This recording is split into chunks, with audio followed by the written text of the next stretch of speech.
Hello again, welcome back everyone. LiquorHound here with you, and thank you for joining me once again for another spirit review video.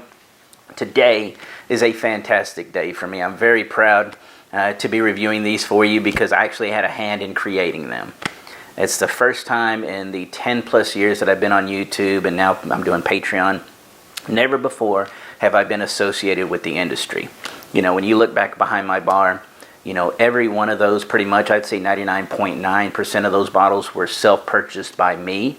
And I kind of wanted to do it that way just because I just always felt integrity was a big thing. And so I wanted to be able to review spirits for everyone, not be beholden or feel like I owe anybody anything in my reviews. And I think that's always paid dividends for me as far as respect from my viewers. And so with that in mind, I'm doing this review. I love my spirits. I think we've done a fantastic job, but I'm going to give you the straightforward kind of review as I always do. And I'm going to be really honest with everything.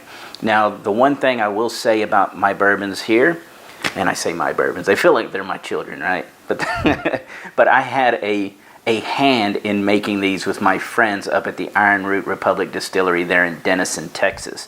That whole family, you know, Marcia, John, they're the mother and the father and the two sons, Jonathan and Robert Licorice, and even Ashley and Tex up there. I mean, it's been a great ride getting to know everybody and seeing how the distillery is ran. And I grew a lot of respect for them because, you know, when I first met them, this was 5 years ago, they had been distilling already and putting whiskey in barrels for 2 years. And right about that time is when I think they were just about to win Corn Whiskey of the World that year. And then I think they've won that a couple more times since then. They won Bourbon of the Year last year. And I've grown a lot of respect because I've seen the work they put in. And I know the knowledge and the experience that they've acquired along the way is pretty much, I'd say, superior to any other distillery that I've been to, you know, because I'm not talking about the big guys. You know, when you're looking at Heaven Hill and Buffalo Trace, yes, they have tons of experience, right? But I think those guys have gotten so big that they can't do what we can do at the time. You know, they can't sit there and monitor when they're doing a, you know, 200 barrel dump for a batch of whiskey. They don't know what each and every one of those barrels tastes like. They don't know how they're going to play together. They just know they didn't create that batch. Well, we do. We knew exactly what every barrel was going to taste like.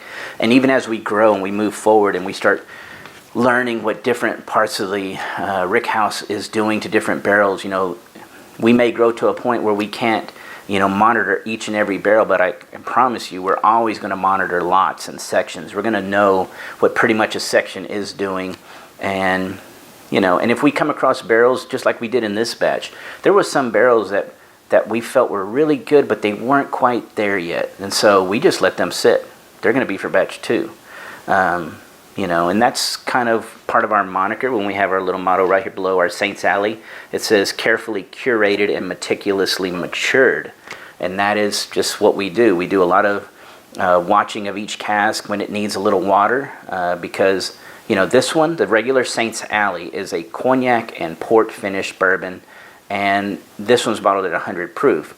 Well, so when we're watching those casks, you know, we may need to add a little water. If they start getting a little too high, get into that 120, 130 range, we'll put a few liters of water in there just to kind of start knocking it down really slowly, and we'll kind of keep it hovering around 115, 110, somewhere in there is where we like for it to hover. Now, that way when we create our blends, it's not shocking the whiskey, all right? Because at 100 proof, we're okay. If we were to create all these barrels, dump them all together, and crash it down to 100, we wouldn't see a ton of problems, I don't think, but I think it kind of unbalances the whiskey sometimes. It takes a long time for it to settle down. So we don't like to do that. So we do élevage, the French technique, where we water in casks and we watch everybody. The Heretic, this is our French Agricole Rhum finished bourbon, bottled at 107 proof. This was going to retail for $60. The Herald over here, the Herald is our Armagnac finished bourbon. bottled at 107 proof. It's going to retail for $60. So the one that gets the $5 knockoff is the regular flagship St. Sally, because while this is Cognac and Port finish, we did bring it down to 100. And we brought that down for a very specific reason, because we found that the cognac casks, the XO cognac casks that these are aged in, have a lot of European oak spice kind of still left in them. And so that cinnamon at 107, it wasn't unsettling, but it just drank so much better at 100. And so we're, like, you know what? Perfect after dinner bourbon for $55. That's where it needed to be. And of course, I felt like at 100 or 107 proof, those are very well respected and time honored proofs through the bourbon industry. And so I thought, spot on. We're perfectly happy with that. Now, the bourbon that's in them. The bourbon that's in them is 6-year-old MGP.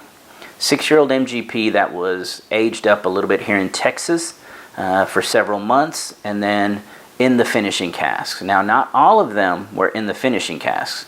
And I know I got questioned by a few people that came in and they saw the operation and they were like, well, it's not all in finishing casks? And we're like, no. And they're like, well, why not? And it's like, because finishing casks, especially first fill finishing casks, can be very, very potent. And so you don't want to throw everything you have into the finishing cask, because then you may just end up with an out of balance bourbon. See, we made sure that we kept bourbon the star of the show in each and every one of these. We wanted to hit that line where let's say for the rum, the Heretic, where the rum starts to meet the bourbon, but never will it cover the bourbon. We need it to know that this is bourbon, rum finish, and the rum just kind of enhances those molasses, almost treacle tones, underneath. And so that's what we have here. What else do we need to know? Oh, Ironroot Distillery's bourbon is in each and every one of these. Now you might say, well, why is that, or how is that? Well, because MGP is column distilled, and that's great. And when you get to mature MGP, it's fantastic. But we wanted to kind of put our own little spin on it, so we added a little bit of Ironroot bourbon, because the Ironroot bourbon is pot distilled, so tons of oils. Very rich and viscous. And so when we add just a little bit of that to these, it's not enough where you're going to taste it and go, oh, I pick out the Ironroot. It's not like that. You're just going to realize how rich and deep in flavor these are. And that was kind of our goal, all right? Yeah, so, I may go into more storytelling, and maybe in Patreon I'll go a little further in the back end, talking about the St. Sally logo and the whole image in the background of the alley. I'll talk about that a little more, but that could probably go on for another 30 minutes, so I don't want to burn everybody down here, because we need to get to the tasting and the nosing part. The one thing I will say, I'll tell you why. St. Sally, the name, is actually the alley behind our Denison location, okay? Not the distillery. We actually have a separate building in downtown Denison, and it was the old Herald Democrat building. Well, the alley behind it is called St. Sally, and we are possibly going to use that building as a Saints Alley location. We're not sure if we're going to do like a cocktail lounge restaurant slash, Rick House. We're not sure exactly how we're going to use that just yet, but that's where the name comes from, for the Herald. And it was also because this was initially going to be our very first release. We knew we wanted to do one bottle. It was going to be the Herald, and it was going to be our heralding into the whiskey world, so to speak. And so we loved Armagnac. That was the one we wanted to go after. And then we got asked, well, hey, they loved it, so this is Total Wine. They loved it. They wanted a couple more, so they wanted the port and cognac and maybe the rum finished. And we're like, we got it. We can definitely do all this.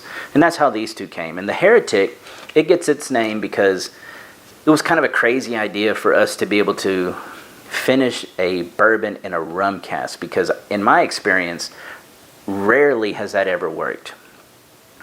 Whether it be because, I don't know if they're using inferior rum casks, or it's too young, or it's too heavy of a finish, or whatever the case may be, it's just very hard to get rum to act right with bourbon. But again, that's where my nosing and tasting, and of course Jonathan and all of them have amazing palates as well, so we were really able to dial this in to make sure we got just enough of the finishing casks and the right ones. Again, we left some maturing up to create this blend. And yeah, very, very proud of all these. You're not going to be disappointed with any of them. Again, if you're in a state that has a Total Wine, starting tomorrow, September 13th, Monday, they should start having them in stock. Now, Total Wine is, sometimes they come out on Monday, and then I've seen them different stores, and even in my North Texas area, you know, they don't all come out on the same day. Sometimes it's the second day or third day. But this week, be looking for them. Supposedly in 27 states, hopefully. Okay? All right. Saints Alley, Cognac and Port, 100 proof. Look at the color on these. That is possibly the darkest one. Ooh, I would say, yeah, the Saints Alley, the Cognac and Port is the darkest one, followed by the Herald, and then I would say the Rum is actually the lightest. Okay, here we go, on the nose. Oh my goodness, yep. All right, caramel, kind of spun sugar, a little bit of raw honey, like a natural honey, almost beeswax, plums, brandied cherries, grape skins, lots of chocolate, little hint of mint, very light hint of mint, some leather and maybe some dried dark like dates or raisins, golden raisins maybe. Okay, let's get to the taste. Here we go.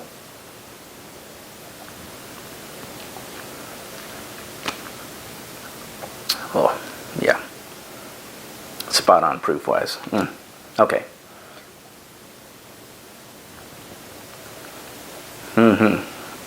Good balance of the sweet and the fruit. The caramel, the spun sugar is definitely in here. That little bit of honey definitely making this well known. Right up front you start getting those kind of a rush of baking spices. That's why we did not bottle this at a higher proof. The baking spices kind of come in, cinnamon, clove, a little bit of anise, not a lot.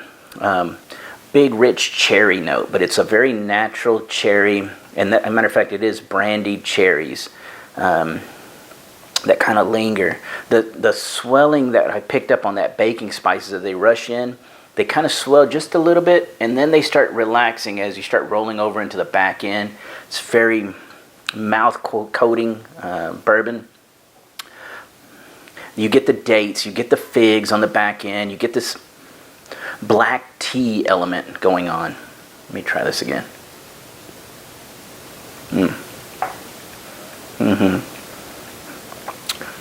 Fruit-wise, plums, maybe a little bit of blackberry in here. Ooh. What is that? That was a flash of like, it was almost raspberry strawberry, but it was, I think that's coming off that port cask. And then you start getting into the deeper chocolate leather tones on the back end. A little bit of like a cherry pipe tobacco in here. Yeah, lots of dark chocolate and leather. Little bit of an orange oil in there as well.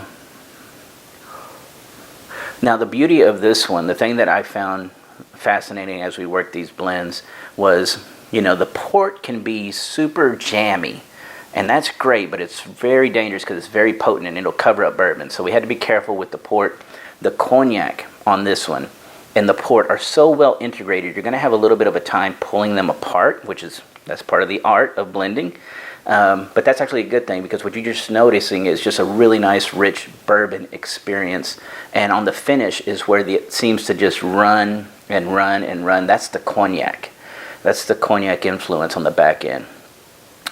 But when you're tasting it, you just get a little bit of a grape skin element up front, but you're so big and rich with the brandy cherries and those little kind of fig, blackberry, maybe that little raspberry, strawberry shot in there for a minute. And the mint that I picked up on the nose is actually just chocolate mint. So if you've ever had chocolate mint, I've got a big patch of it in the backyard over there. It's not as vibrant as regular like spearmint or wintergreen, anything like that. It's chocolatey and with a little light mint character. But that's in there as well. Yeah, very proud of that one. Fantastic whiskey. Okay, here we go. Oh, also, they oxidize fantastically. So once you drink this down to the shoulder, you don't even have to worry about gassing it. Not for a while anyway. I would say probably at least for, at 100 proof, probably at least 6 months. You're not going to have to worry about it. It'll actually get better and better is what you're going to find. Kind of just, I don't know, these work.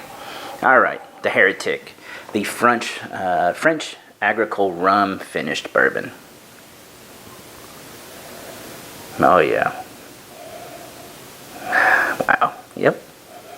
So if you love rum, if you love bourbon, this is going to be the one for you. Lots of brown sugar, molasses, salted caramel in here. There's kind of a little, that French Agricole is adding just a little bit of like a lemongrass, a little bit of basil, maybe like a Thai basil in here. Now the Agricole, which is, like I said, can usually be pretty grassy and funky. That's going to be the grassiness comes off, like, again, lemongrass, Thai basil.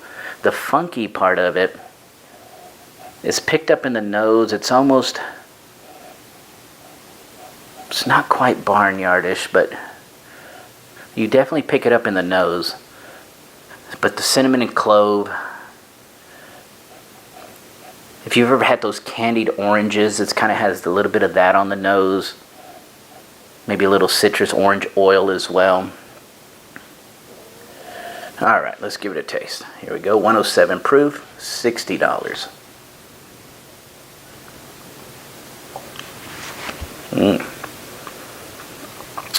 Wow, yeah.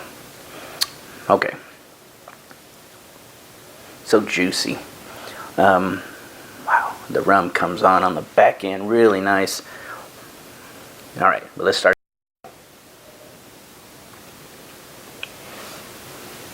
Brown sugar, caramel.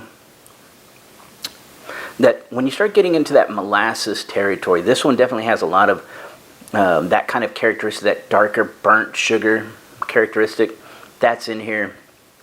Anise, the cinnamon, the clove, those three are together, riding up a little warmth once you hit that 107 proof on the mid palate. A little bit of a roasted nut character as well.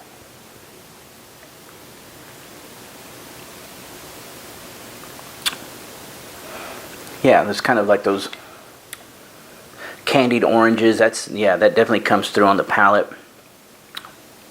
The orange oil, the leather, and the cocoa powder. This one's just cocoa powder. This one's a little more heavy on the dark chocolate. A little cocoa powder on this one. A little bit of that agricole funk is just running on the base on this whole thing. Very, very light. We wanted it to be a crowd pleaser. We didn't want to go for the super weird, where, only 20% really loved it. We kind of wanted to hit a great crowd pleasing profile, and I think that's what we did here. We managed to keep that agricole funk in check, but you definitely know this is a rum finished bourbon. There's no doubt about that. Matter of fact, I have a best friend who, he loves rum, and he loves rum and Coke, and he loves bourbon and Coke. That's the way he loves it. So I remember when I took this bottle to his house the very first time. Of course, we tried it neat. He enjoyed it, and I said, go ahead. So he went and got a couple glasses, put the ice, we put it in there with Coke. It's fantastic with Coke. Again, it's kind of the best of both worlds. It's not, when you're tasting it neat, it's not too heavy on the rum, which is good. But I think when you add the Coke, that rum kind of comes out a little more. It's a little sweeter almost.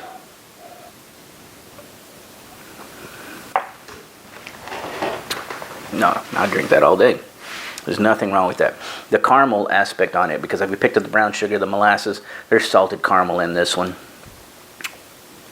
That little lemon grass, Thai basil element, that's in there. It's in the background as we hit the mid palate with the clove, the anise, and the cinnamon. Right, the swell, it's riding right underneath there, just above the funk. That orange oil, leather, lots of leather and cocoa on the back end. not drying. That's the great thing that, again, we kind of monitor when we're sitting there doing blends. You want to make sure you don't go too tannic or too dry. And to be honest, we're not getting that at all from the MGP casks or the Ironroot casks. We actually kind of have to monitor that with the finishing casks, because we don't know exactly where they always come from. So, and even when we do, we're usually not allowed to talk about it. But now we're moving on to the Herald. The Herald is 107 proof, Armagnac finished, and these are XO Armagnac casks. All right. So we know the Armagnac that was in them was roughly about 10 years of age, maybe a little older than that. You don't really want to go too old with Armagnac casks, mainly because a lot of times they'll reuse the casks. So if you end up with a 30-year-old Armagnac cask, it's probably going to be worn out. It's going to be, have been filled many times over. And so you may get one good push out of it for a finishing, but then that's going to be about it. All right. But here we go, the Herald. 107 proof, $60. Brown sugar, lots of orange oil here. This one, it has a little bit of that, it's not quite molasses. They call it, what is that syrup? It's not sorghum. Probably the treacle, right? That's what I would call this one. So it's a little bit of that candied syrup that's burnt. It's heading towards the molasses, but it's sweeter. It's richer. Baked plums in it. Blackberry. Wow, fig. It's right there. Cashews. Because there's a little bit of a nuttiness in here, but it's just cashews. It's a very sweet nut. A little tea, a little black tea in this one. The figs are in here. Tobacco, maybe a little aged tobacco leaf, almost like a humidor. And a wisp of cedar. Ooh, all right, here we go.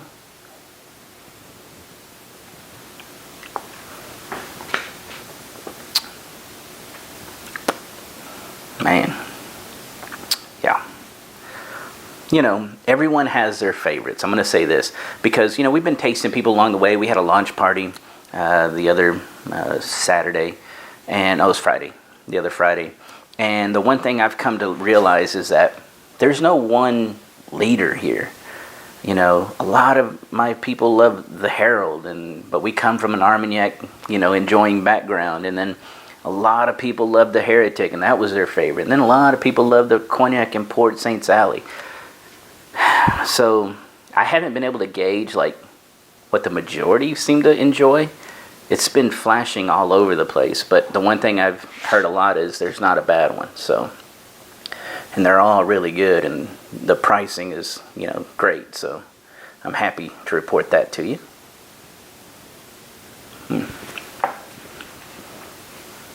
Brown sugar, lots of orange oil, almost like a little hint of a cola nut in here with the cashews, baked plums, blackberry compote, because it is kind of jammy on the blackberry. The anise kind of rides up with a little bit of a tea vibe on the mid palate. Cinnamon's underneath it. Clove is in there as well. I would say the anise and clove are well above the cinnamon here. Figs, almost like figs and tobacco. Is it pipe tobacco? Like a little hint, just a little hint of pipe tobacco in here. And that little cedar that I was picking up on the nose is kind of in there on the back end with that tobacco as well. Take that air in, breathe it out very slowly through my nose. But wow, yeah. I think you're going to love it. I hope that you're able to find it at your Total Wine near you. Like I said, I thank each and every one of y'all out there for helping me through the years and supporting me through the years. I'm very proud to be coming from a consumer background here because, you know, I kind of carried that mentality with me. So, you know, I know what it's like to spend money on a bottle and not be happy with it. And I know what it's like to see brands that I start out loving fall off. And, you know, and that's one thing. And, you know, how I prefer non-chill filtered. I like the oils, and you can actually see the oils when they dry. As a drip goes down your bottle here, you'll see it dry, and you'll see the oils on the glass. That's all those things that I kind of brought to the table along with my palate, basically, when we were working on this project to make sure that we stayed true to what I would want to buy as a consumer. So I think that's going to translate really well. And I thank you for your support. Like I said, if you're in the Total Wine state, hopefully you get these tomorrow. If you're on Patreon, stay tuned. I'll probably go into a little more detail on the story and maybe background and all the little notes that I have through the years of doing this now. But thank y'all, each and every one. Keep leaving all those great comments. It's much appreciated. Everyone have a great day, and cheers.